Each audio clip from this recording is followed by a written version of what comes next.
Hey guys, we're back rating your Mini Cities 2 build submissions, and well, it's been a while, so I've got a lot of catching up to do, so let's dive right into it. This first submission is a super mall, complete with ample parking and decor. Now, part of my absence has involved a trip to India, and I can tell you this front view of the mall does kind of resemble the malls I saw on vacation. There's plenty of attention to detail on this entire lower section, along with the fantastic elevated parking space design. Of course, there are a few barren spots, but I think those would be filled in pretty quickly with a little planning. Plus, the design of the area surrounding the mall makes up for any potentially unfinished bits. The little trees and water up on the roofing, along with the very well thought out parking design, really pleased my eyes, and so I think it would be fair to give this build an 8 out of 10. This next submission is a really unique city with some crazy looking buildings and a bold claim to having the most aura, but I'll leave judgment on that bit up to you guys. I love the variety of designs the creator brought to the city because honestly no two buildings look alike. Now I have no idea if these resemble real life places, but if they do, be sure to comment down below what the inspiration could be. There's some nice landscaping around the major areas, and there's even an apparent slum area if any of you guys want that realism.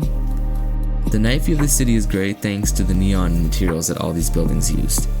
Of course, there could have been more action on the ground, but this is definitely a work in progress, so I'll be giving this submission an 8 out of 10 as well. This next submission is a small downtown core, complete with an apparent passenger plane sitting out near the water. I'm sure it's a tourist attraction. Other than that, there is a nice little park that probably could have used more greenery and less concrete. Of course, this seems to be a really early work in progress with a lot of non-custom buildings and a massive section behind the core with grid roads but no buildings. I'll let the submission off easy with a 7 out of 10, and maybe next time there'll be a giant metropolis that makes us forget about this one. Now this last submission is a pretty astonishing city complete with a large body of water and a bunch of boats and ships. Now looking beyond the pleasant design of the downtown core, the highlight is definitely the use of the water cutting through the city with this really cool ship accompanying all these little cute sailboats.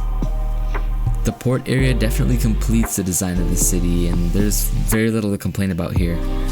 I do also like how there are roads running along the water rather than a barren section between the city and the water. Overall, with the harmony of the buildings, with the water, and the port, this city impressed me the most, and it'll be getting a 9 out of 10. And that's it for this video. If I haven't rated your city yet, don't worry, I just have a pretty hefty backlog and I'll try to get to everyone. If you've got any ideas or suggestions, be sure to comment them down below, and I'll see you all in the next one.